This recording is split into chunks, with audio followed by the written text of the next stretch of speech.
여러분 안녕하세요. 액션 프라탑의 양태로입니다. 액션 프라탑의 액션 빌드 시간이 돌아왔어요. 이번에 만들 키트는 오토부키와 헥사기어의 메카닉 라인 중에서도 좀 인기 제품이죠. 이 제품이 한동안 품절 상태였다가 최근에 정글 타입으로 해서 이제 다시 재출시가 되었습니다. 자, 벌크함 알파 정글 타입입니다. 헥사기어 라인 중에서도 뭔가 약간 좀 대중적이고 게임 타이탄폴을 연상시키는 그 디자인으로 많은 분들이 좋아하시는 키트인 걸로 알고 있습니다. 저도 개인적으로 되게 취향이 잘 맞는 제품이어서 오랫동안 기다려온 제품이에요. 자, 그러면은 한번 제품을 찬찬히 들여다보도록 하겠습니다. 자, 먼저 박스 아트입니다. CG로 렌더링을 해준 이미지 같네요. 하드하게 치핑이 많이 들어가는 그런 이미지예요. 헥사기어 벌크함 알파 정글 타입이라고 적혀 있습니다. 박스 옆면입니다. 먼저 번 출시됐던 그 남색 버전에 들어있던 120mm 캐논이 빠지고 라이플과 도끼 그리고 폴딩 캐논이 추가가 되었어요. 사실 이 폴딩 캐논과 롱라이플 그리고 배틀엑스 이 제품들은 MSG로 따로 출시가 돼 있는 제품들이에요. 근데 이번에 이제 같이 합본으로 출시를 한 것 같습니다. 자, 벌크함의 가장 큰 장점입니다. 헥사기어 거버너 캐릭터를 이렇게 파일럿으로 태워줄 수가 있어요. 밀리터리 느낌이 이제 팍팍 나는 게 상당히 멋있죠. 자, 이제 박스 안쪽을 한번 들여다보겠습니다. 전반적으로 프레임의 건메탈과 장갑의 카키색 이렇게 두 가지 컬러의 톤으로 구성이 되어 있습니다. 색 분할이 약간 아쉽다는 생각이 들기는 합니다. 건메탈, 국방색. 근데 개인적으로 좀 아쉬운 게 국방색 색깔이 약간 좀 애매한 느낌이 좀 있어요. 이게 건메탈과 카키색 딱 투톤이기 때문에 좀 더 이렇게 두 컬러가 대비가 확실하게 돼주면 좋은데 명도도 비슷하고 이게 채도도 낮아서 전반적으로 다 이제 너무 그레이 톤이라 그 부분이 좀 아쉬움이 있는 것 같습니다. 이 부분은 나중에 이제 파스텔로 도색해주면서 보정을 해주면 될 것 같아요.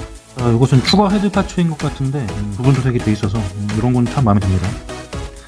그리고 이건 이제 모노아이 쪽에 들어가는 칼라 파츠인 것 같은데 카키색에는 사실 오렌지색이 더 어울리지 않았을까 하는 생각이 들어요. 근데 이게 핑크색 계열로 이제 사출이 되어 있네요. 자, 설명서입니다. 앞모습 뒷모습이 사진으로 박혀있네요. 컨셉 아트네요. 컨셉 아트의 완성도가 좀 그리다 만 듯한 느낌이 좀 들어요. 최종 결과물을 보면은 컨셉 아트랑 좀 차이가 있어요. 모델링을 참 잘했다 하는 생각이 드는 것 같습니다. 네, 그러면 벌크함. 자, 설명서 순서대로 조립에 들어가도록 하겠습니다. 자, 카키색 파츠입니다. 자, 국방색 파츠에다가 그 영일라카 무광 투명으로 마감을 미리 해주겠습니다. 나중에 이제 무광을 따로 해주려면 마스킹 지옥이 펼쳐질 것 같기 때문에 무광 마감을 먼저 해주는 거예요. 자, 마감을 해주기 전에 일단 먹선을 먼저 넣어주겠습니다.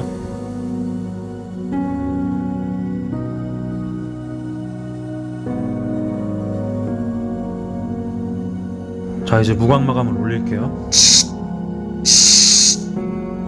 자, 무광 마감이 완료가 되었습니다.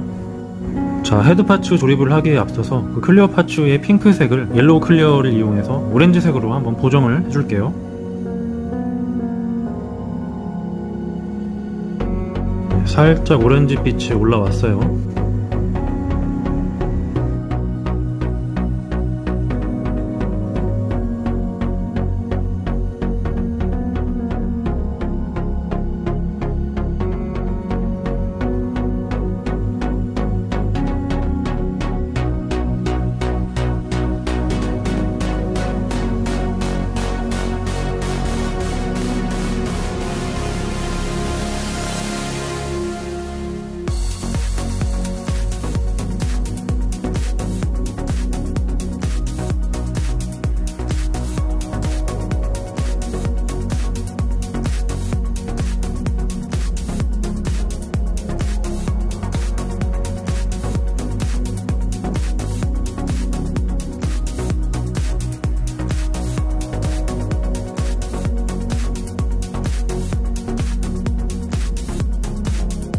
자, 이 부분은 제가 조립을 잘못했는데 이 부분을 여기에다 끼우는 게 맞는 겁니다. 여기에다가 잘못 끼워서 잘못 조립을 했어요. 그래서 이제 뺀 다음에 이제 원래 자리 이 부분에다가 다시 제자리를 잡아준 모습입니다.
자, 벌크암 알파가 일단 가조립이 완료가 되었습니다. 완성하고 보니까 생각보다 느낌이 훨씬 더 좋아요. 큐 반측면에서 이제 들어오는 요 그 육중한 느낌이 기대 이상입니다. 중장비나 팬크를 보는 듯한 그런, 그리고 이런 이제 제가 좋아하는 이런 이제 구멍 빵빵빵 뚫린 부치 하나라고 하죠.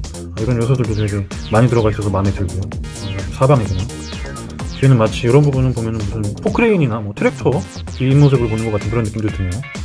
이건 파이프라인도 되게 멋있고 가동성도 생각보다 괜찮습니다. 그냥 단일 관절인데도 많이 꺾이고, 그리고 발이 시원시원하게 커서 접지력이 상당히 좋습니다. 바닥에 이렇게 착 붙는 느낌이 상당히 안정감이 있어요. 그리고 무엇보다 앞에 콕핏의 제형이 진짜 압권인 것 같아요. 여기 이제 한번 살짝 열린 다음에 드르륵 열면은 이제 살짝 개방이 되죠. 그리고 이렇게 들어 올리면은 이제 안에 이렇게 조정석이 보입니다. 여기에다 이제 헥사기어 거버너 시리즈를 이제 앉힐 수가 있는 거죠. 자, 무기를 한번 들어볼게요. 자, 포함되어 있는 폴링 캐논입니다. 이건 이제 이렇게 어깨에다가 이렇게 장착을 할 수가 있게끔 되어 있어요. 그리고 이제 이게 이름 그대로 폴딩 캐논이에요. 접히는 기능이 있는데 이걸 이렇게 뺀 다음에 이제 위로 이렇게 올려서 이렇게 접을 수가 있습니다. 그리고 이런 파츠를 이렇게 끼워줄 수가 있어요. 그러면 또 완전 또 색다른 맛이 나죠. 그리고 뭐 탄창이 이렇게 돌아가네요. 폴딩 캐논 같은 경우는 이렇게 사출색이 맞춰서 나와서 이질감이 없는데, 롱라이플이랑 배틀엑스, 이제 도끼죠, 이 두 녀석은 회색으로 나왔어요. 그래서 뭔가 이렇게 좀 이질감이 있습니다. 그냥 이렇게 기존 그 건메탈 색으로 사출만 해줬어도 통일감이 훨씬 들 텐데, 이걸 그냥 회색으로 넣어준 거는 좀 약간 성의 부족이라는 생각이 드네요. 이제는 디테일 업그레이드를 해줄 건데요. 밀리터리 탱크 모델 안에 들어있는 캐터필러 파츠입니다. 이제 이건 사용을 안 해서 이 캐터필러 파츠를 활용해서 디테일업을 해주도록 하겠습니다.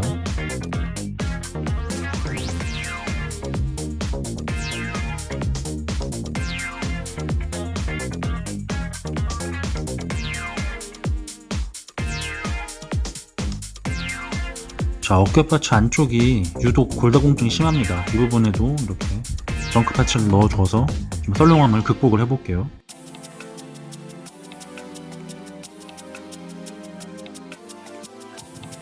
자, 이제는 사제대 칼로 디테일업을 해줄게요.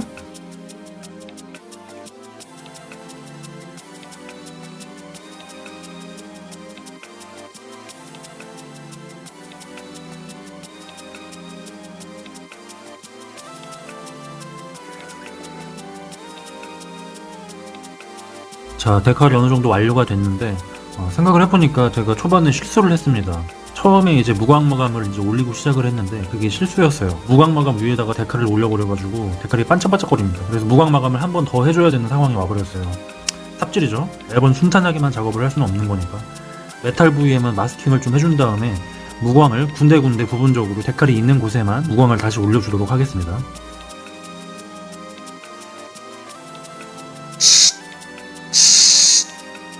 추가 무광마감도 마무리가 됐고요. 자, 이젠 즐거운 웨더링 시간이 돌아왔습니다. 자, 손가락으로 바로 도색해줍니다. 핑거브러쉬예요. 자, 손가락붓 핑거브러쉬에는 두 가지 장점이 있습니다. 첫 번째는 속도가 빨라요. 이게 붓으로 작업하는 것보다 직관적으로 강약을 직접 손가락으로 조절하면서 할 수 있기 때문에 속도가 생각보다 빠릅니다. 그리고 생각보다 디테일하게 작업이 가능해요. 그리고 두 번째 장점은 호흡기 건강에 좋습니다. 가루를 내서 붓으로 작업을 하려면 가루가 엄청나게 많이 날려요. 눈에 보이지 않아도 이게 코로 엄청 많이 들어갑니다. 근데 손가락으로 아무래도 이제 직접 찍어서 문지르다 보면은 가루가 훨씬 덜 날리겠죠. 이런 두 가지 장점이 있어서 저는 항상 손가락 붓을 사용합니다. 핑거브러쉬 추천드립니다. 자, 파스텔은 이 세 가지 색을 사용을 할 거예요. 요 갈색이랑 짙은 녹색, 그리고 검은색입니다. 이 짙은 녹색은 이제 벌크암 자체의 그 약간 애매한 물 빠진 카키색을 살짝 보정해주는 용도로 채도 조절용으로 이거를 이제 녹색을 사용할 거고요. 이거는 그렇게 많이 쓸 것 같진 않습니다. 그리고 요 갈색은 이제 색감을 풍부하게 해주는 용도로도 사용하고, 그리고 녹 표현의 효과도 이제 기대를 할 수가 있겠죠. 그리고 마지막으로 블랙. 이제 이 검은색은 그 엣지 부분의 칠까짐을 표현하는 용도로 사용을 해주도록 하겠습니다. 자, 그러면 파스텔 핑거브러쉬로 웨더링을 한번 작업을 해볼게요. 자, 갈색 파스텔입니다. 문질문질해서 곱게 이제 갈아준 다음에 모서리 위주로 이제 칠해주는 거예요. 드라이 브러쉬처럼 이렇게 이제 시원시원하게 칠해주면은 모서리에 가장 많이 묻겠죠. 모서리에서 시작해서 면으로 펴발라준다는 느낌으로 작업을 하면 됩니다. 모서리에 이렇게 먼저 이렇게 엣지를 먼저 칠해준 다음에 면으로 이렇게 그라데이션 처리를 해준다고 생각을 하시면서 작업을 쭉 이어나가시면 됩니다. 생각보다 되게 섬세하게 작업이 가능해요.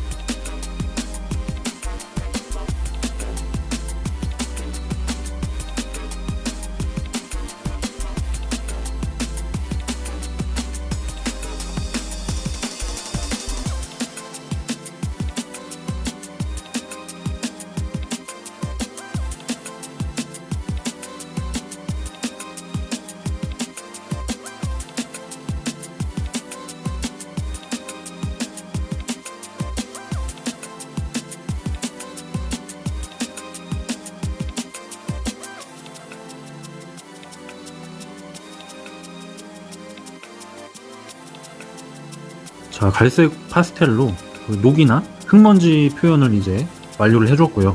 이제는 검은 파스텔로 엣지에 강조를 해줄 겁니다. 칠까진 표현일 수도 있고, 그리고 약간 매트식 도색에 흉내를 내는 이제 작업일 수도 있겠네요. 자, 검은색 파스텔을 마찬가지로 이제 손에 묻혀서 잘 이렇게 문질러서 곱게 만든 다음에, 요번에는 이제 면 쪽에다가는 가급적 이제 칠해주지 않고 엣지에만, 특히 모서리 쪽에다가만 이렇게 포인트 주듯이 이렇게 칠해줍니다. 어떤 느낌인지 아시겠죠?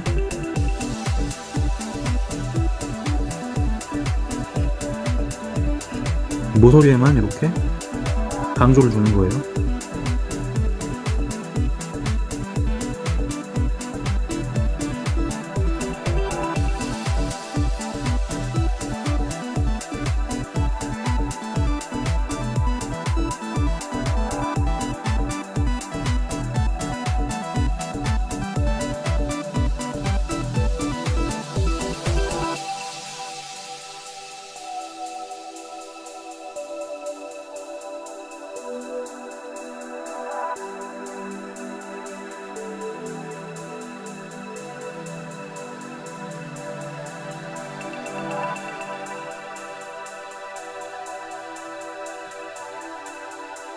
자, 이제 파스텔로 해줘야 될 작업은 거의 다 끝이 났고요. 자, 이제 마지막으로 마감을 한 번 더 올려서 파스텔을 안착을 시키겠습니다. 그리고 그 이후에는 리얼 터치 마커로 디테일을 올릴 거예요. 자, 결국에는 마스킹을 한 번 더 하게 됐네요. 자, 무광을 다시 올리겠습니다. 자, 무광 마감을 올렸고요.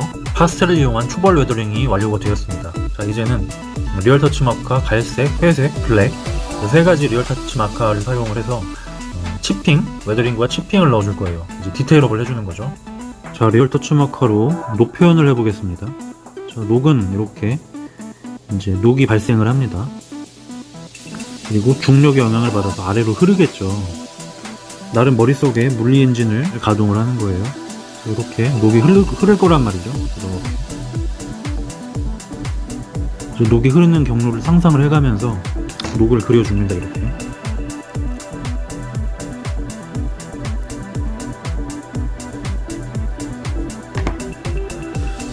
그리고 지우개 펜으로 이렇게 쓱 깎아내리는 거예요.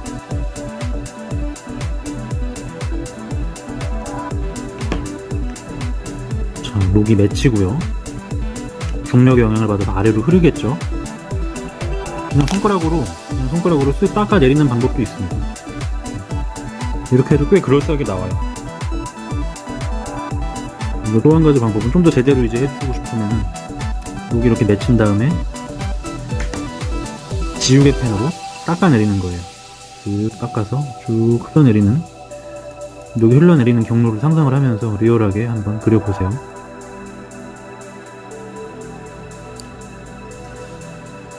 자, 이렇게 녹이 맺히고 흐를 만한 지점을 찾아서 계속 이렇게 표현을 해주는 겁니다. 자, 리얼 터치 마커로 치핑하는 방법을 알려드리겠습니다. 계속 반복되는 설명이지만 액션 프로탑을 처음 접하시는 분들을 위해서 다시 설명을 해드릴게요. 자, 메카닉이 전투에 나가면은 스크래치가 발생을 하겠죠. 스크래치는 모서리나 엣지 부분에 가장 많이 발생을 합니다. 일단 모서리부터 이제 시작을 하는 거예요. 모서리에서 시작해서 멀어질수록 이렇게 풀어주는 겁니다. 모서리에 이렇게 크게 까지고 멀어질수록 풀어주고, 까지고 점점점으로 풀어주고 까지고 풀어주고 모서리에 이렇게 녹이 까지고 멀어지면서 풀어주고 이런 느낌으로 작업을 하시면 돼요.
박스 아트의 이미지인데요.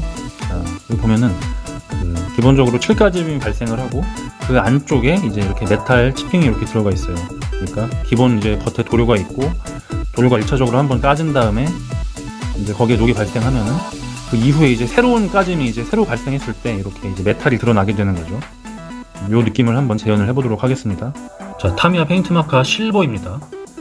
검지손가락에 적당량을 묻힌 다음에 자, 메탈 핑거 브러쉬입니다. 바로 칠해주는 거예요. 자, 도료가 살짝 말라서 끈적끈적해지면 그때부터 칠해줄 수 있습니다.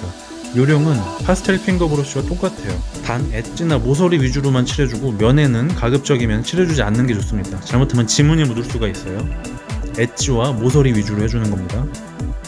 메탈 핑거 브러쉬의 장점은 속도가 빠르고 그리고 힘 조절이 쉽다는 겁니다. 붓을용한 드라이 브러싱보다 힘 조절이 더 쉽다고 생각하시면 돼요. 뭔가 이렇게 붓으로 할 때는 되게 조심스럽게 해야 되는데 손가락으로 작업할 때는 뭔가 좀 거침없이 이렇게 팍팍팍 작업을 할 수가 있습니다.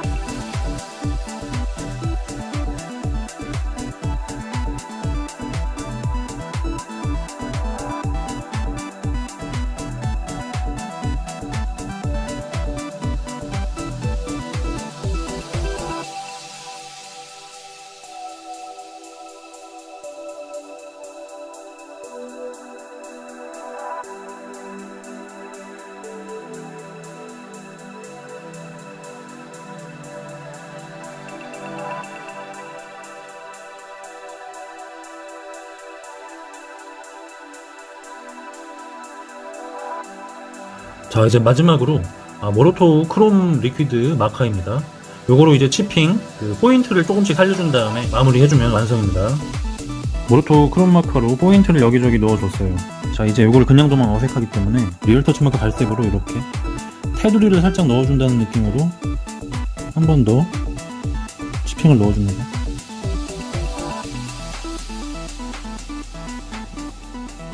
보시는 것처럼 7가짐이 발생한 주위에, 그러니까 크롬 주위에 이렇게 갈색 리얼 터치 마커로 테두리를 한 번씩 더 둔 거라고 생각하시면 돼요.